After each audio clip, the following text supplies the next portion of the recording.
రగుండు కొట్టించారంటే ఏదో అవమానం చేశారని అనుకుంటారు అందరూ. కానీ ఓ అభిమాని తాను అనుకున్న కోరిక నెరవేరితే ఇష్టదైవాలైన ఇద్దరికీ చెరో అరగుండు తలనీలాలు మొక్కుగా ఇస్తానని కోరుకున్నాడు. అనుకున్న ప్రకారం అభిమాని కోరిక నెరవేరింది. అనుకున్న ప్రకారం తాను అనుకున్న గ్రామ దేవతకు అరగుండు మొక్కు చెల్లించి వందలాది కిలోమీటర్ల దూరంలో ఉన్న తిరుమల దేవస్థానానికి మొక్కు ఇచ్చేందుకు బయలుదేరాడు ఆ భక్తుడు. అలా వెళుతున్న ఆ వ్యక్తి తీరు ప్రస్తుతం చర్చనీయాంశంగా మారింది.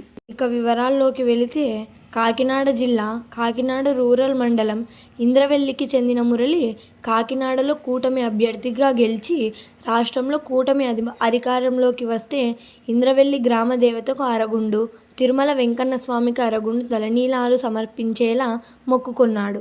తన మొక్కు నెరవేరడంతో శనివారం ఇంద్రవెల్లి గ్రామంలోని గ్రామ దేవత వద్ద అరగుండు మొక్కు చెల్లించి మిగతా అరగుండు తలనీలాలు వెంకన్న స్వామి వద్ద సమర్పించేందుకు తిరుమల బయలుదేరి వెళ్లాడు మురళి. తెలుగుదేశం బీజేపీ జనసేన పార్టీ ఐక్యత.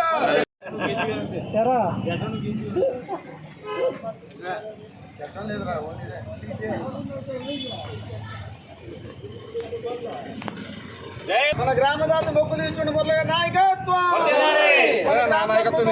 మొక్కు తీర్చుకుంటున్న మురళి గారి నాయకత్వం.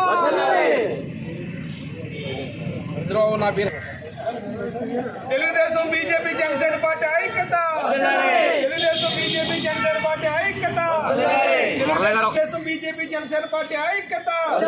తెలుగుదేశం బీజేపీ జనసేన పార్టీ ఐక్యత.